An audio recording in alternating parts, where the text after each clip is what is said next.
Saudara yang terkasih di dalam Kristus, Pasamuan GKJ Argomulyo dan Bapak Ibu semua, dimanapun panjenengan berada. Mari sore hari ini kita bersama-sama menghayati iman kita, dan kita akan menerima sabda Tuhan. Sebelumnya, mari kita bersatu di dalam doa. Yalah Sang Sumber kehidupan, kami bersyukur hari-hari yang Tuhan berikan kepada kami untuk kami terus mengingat bahwa kami terus membutuhkan Engkau, di dalam hikmat dan kebijaksanaan yang kami minta. Tolonglah kami agar kami mampu menggunakan hari penuh dengan kebijaksanaan. Terima kasih Allah, sebentar lagi kami akan menerima sapaan firman-Mu. Biarlah firman-Mu menjadi semangat di dalam kehidupan kami, untuk kami menjalani kehidupan yang Tuhan berikan. Oleh sebab itu ya Allah, bersabdalah, karena kami siap untuk mendengarkan. Di dalam Kristus Sang Sumber Sabda yang hidup, kami berdoa. Amin. Saudara yang terkasih di dalam Kristus, firman Tuhan sore hari ini terambil di dalam kitab Mazmur, pasal 90 ayat 1 sampai ayat yang ke-11. Kitab Mazmur pasal 90 ayat 1 sampai ayat yang ke-12. Demikianlah sabda Tuhan. Tuhan, Engkaulah tempat perteduhan kami turun-temurun. Sebelum gunung-gunung dilahirkan, dan bumi dan dunia diperanakkan. Bahkan dari selama-lamanya sampai selama-lamanya, Engkaulah Allah. Engkau mengembalikan manusia kepada debu dan berkata, "Kembalilah, hai anak-anak manusia, sebab di matamu 1000 tahun sama seperti hari kemarin, apabila berlalu, atau seperti suatu giliran jaga di waktu malam. Engkau menghanyutkan manusia. Mereka seperti mimpi, seperti rumput yang bertumbuh, di waktu pagi berkembang dan bertumbuh, di waktu petang lisut dan layu. Sungguh, kami habis lenyap karena murka-Mu, dan karena kehangatan amarah-Mu kami terkejut. Engkau menaruh kesalahan kami di hadapan-Mu, dan dosa kami yang tersembunyi dalam cahaya wajah-Mu. Sungguh, segala hari kami berlalu karena gemas-Mu, karena menghabiskan tahun-tahun kami seperti keluh. Masa hidup kami 70 tahun, dan jika kami kuat 80 tahun. Dan kebanggaannya adalah kesukaran dan penderitaan. Sebab berlalunya buru-buru dan kami melayang lenyap.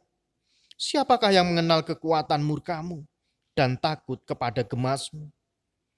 Ajalah kami menghitung hari-hari kami sedemikian, hingga kami beroleh hati yang bijaksana.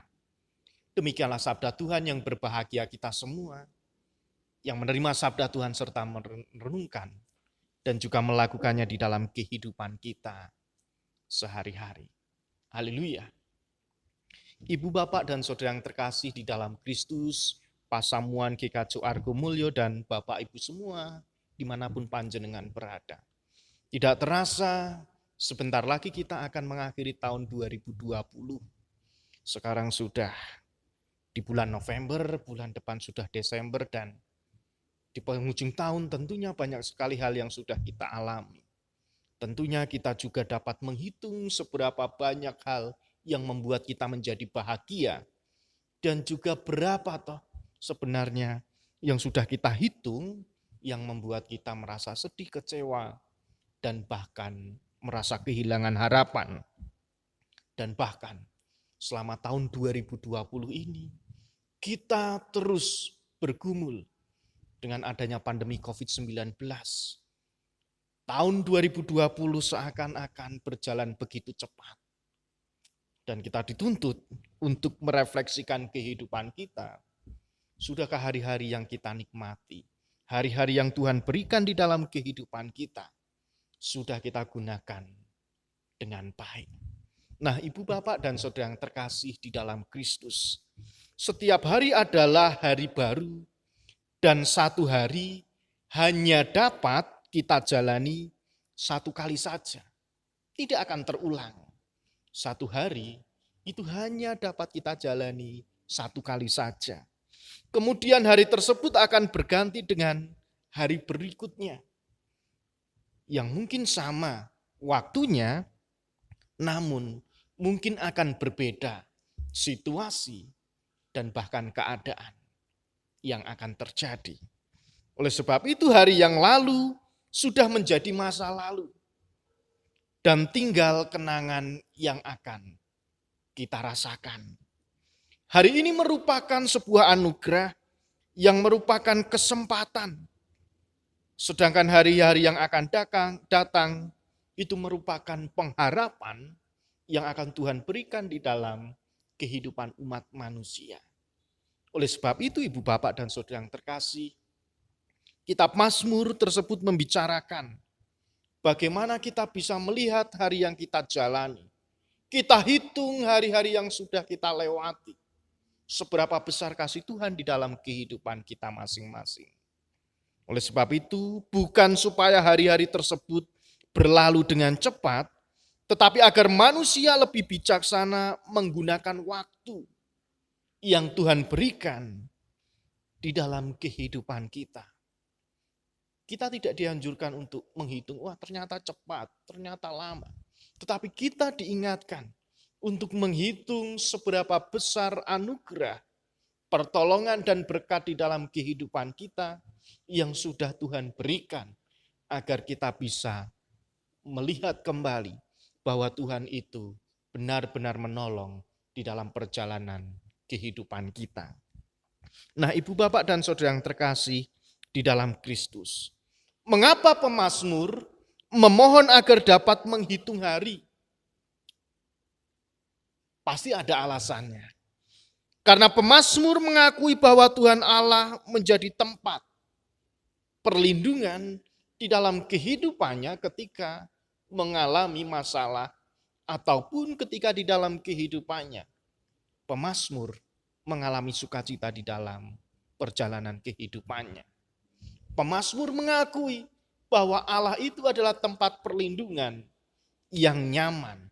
Allah itu tempat perlindungan yang dapat menyejukkan jiwa-jiwa yang saat ini sedang merasa gundah gulana. Oleh sebab itu ibu bapak dan saudara yang terkasih di dalam Kristus, pemazmur menyadari bahwa rasa aman di dalam kehidupannya bukan karena memiliki tempat tinggal yang nyaman, yang enak, yang indah, yang besar. Tetapi karena mempunyai hubungan yang dekat dengan Tuhan. Karena pemazmur menyadari hubungannya itu dekat dengan Tuhan. Oleh sebab itu pemazmur juga mengakui bahwa hidup ini ada batasnya.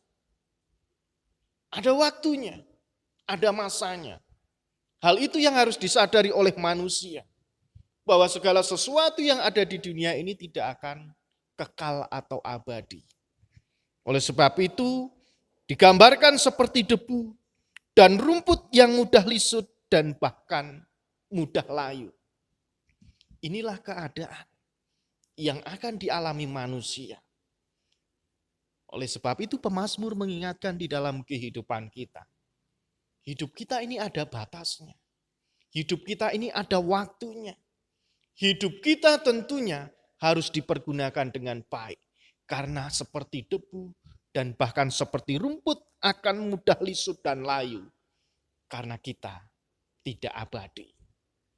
Nah, oleh sebab itu ibu bapak dan saudara yang terkasih di dalam Kristus, ini semua memberikan gambaran yang menuntun iman kita bahwa hubungan yang sebenarnya antara manusia dengan Tuhan itulah yang menciptakan bahwa manusia ini dapat mengalami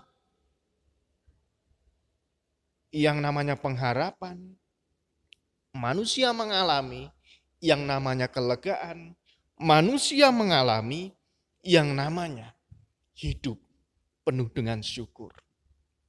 Oleh sebab itu ibu bapak dan saudara yang terkasih di dalam Kristus, gambaran hubungan manusia dengan Allah itu adalah hubungan gambaran yang kekal. Gambaran hubungan yang kekal. Tetapi di dalam keadaan sebagai manusia, manusia itu penuh dengan kelemahan. Manusia itu tidak abadi. manusia itu tidak sempurna dan manusia itu memiliki waktu atau batas di dalam perjalanan kehidupannya. Nah, saudara yang terkasih di dalam Kristus, karena itu pemazmur memohon agar di dalam kehidupannya yang terbatas, di dalam kehidupannya yang memiliki waktu, dan di dalam kehidupannya itu yang seperti debu dan bahkan seperti rumput yang lisut dan layu, maka agar di dalam kehidupan pemazmur itu bermanfaat di dalam perjalanan kehidupannya, maka pemazmur itu mau memohon hikmat dari Allah, memohon agar supaya di dalam kehidupannya itu bisa menjalani kehidupan dengan bijaksana. Tidak bisa kita pungkiri bahwa kehidupan yang sementara ini patut dimanfaatkan dengan baik-baik, yaitu pemazmur menolong dan mengingatkan kita untuk kita tetap memohon hikmat agar kita bisa bijaksana ketika kita menjalani kehidupan ini. Dan selanjutnya pemazmur mengingatkan kita ini adalah orang yang bijaksana dan harus mengejar kebijaksanaan itu untuk memperoleh hikmat dan berkat dari Tuhan. Nah, saudara yang terkasih di dalam Kristus, segala sesuatu yang kita miliki di dunia ini itu tidak akan pernah kekal.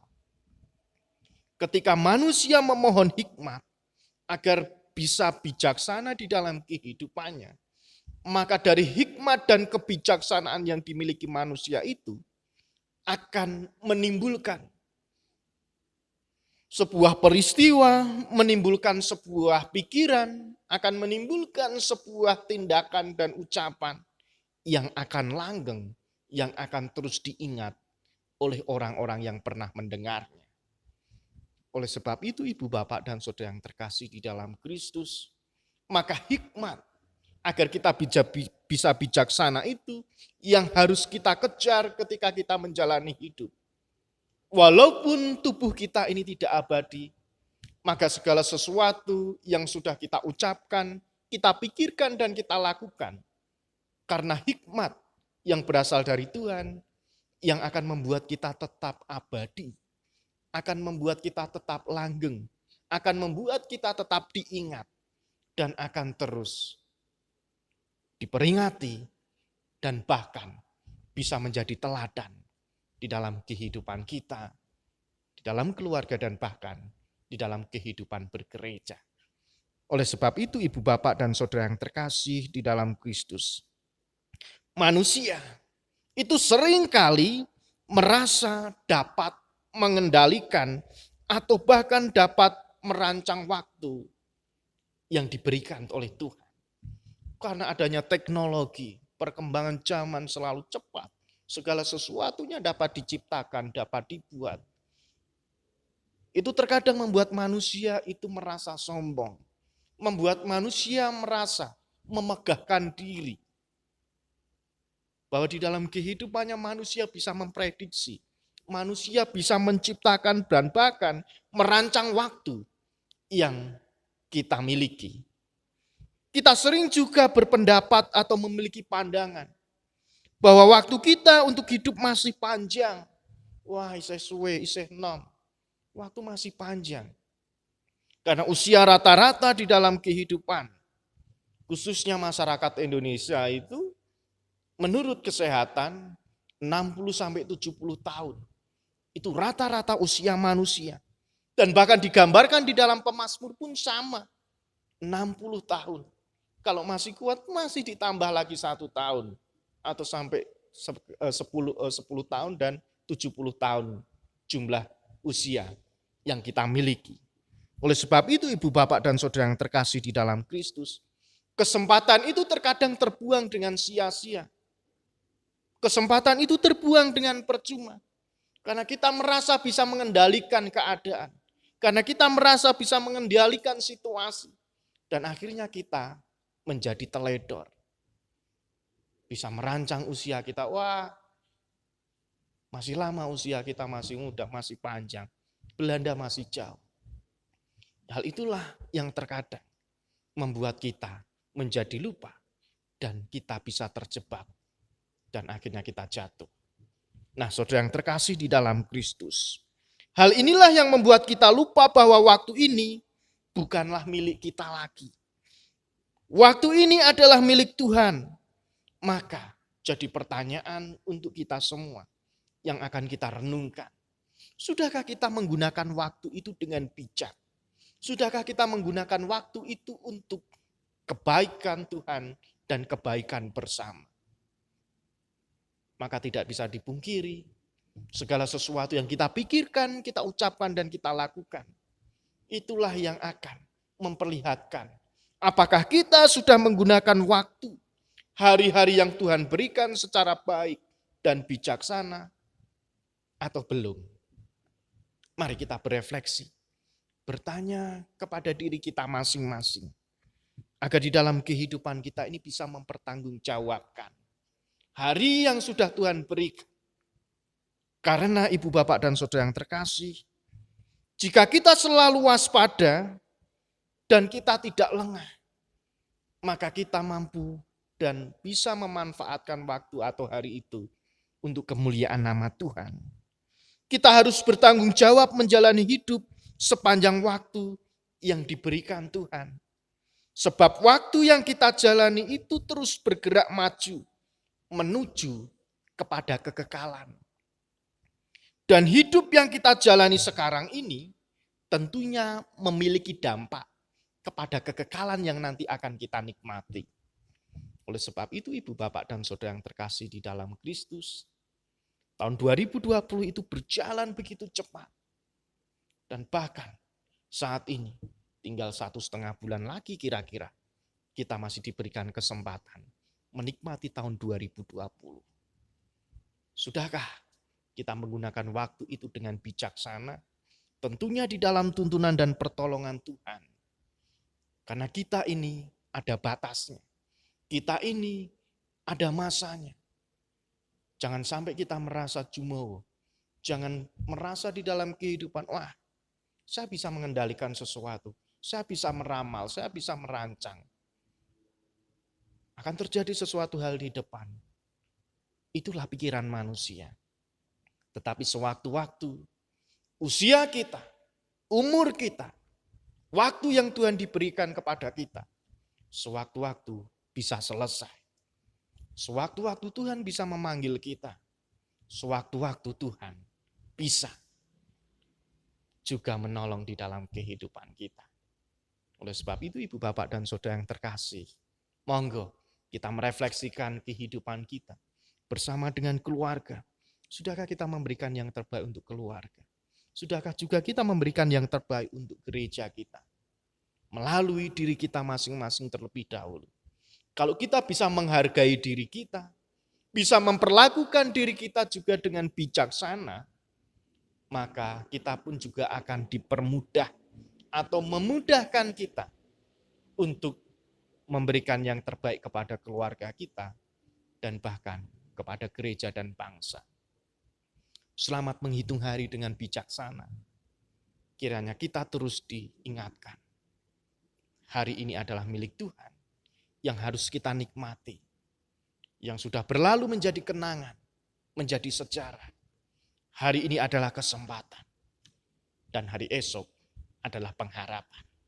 Tetap berharap pada Tuhan. Mintalah hikmat agar di dalam kehidupan kita bisa menjalani hari dengan bijaksana. Roh Kudus menolong dan menuntun kita. Amin.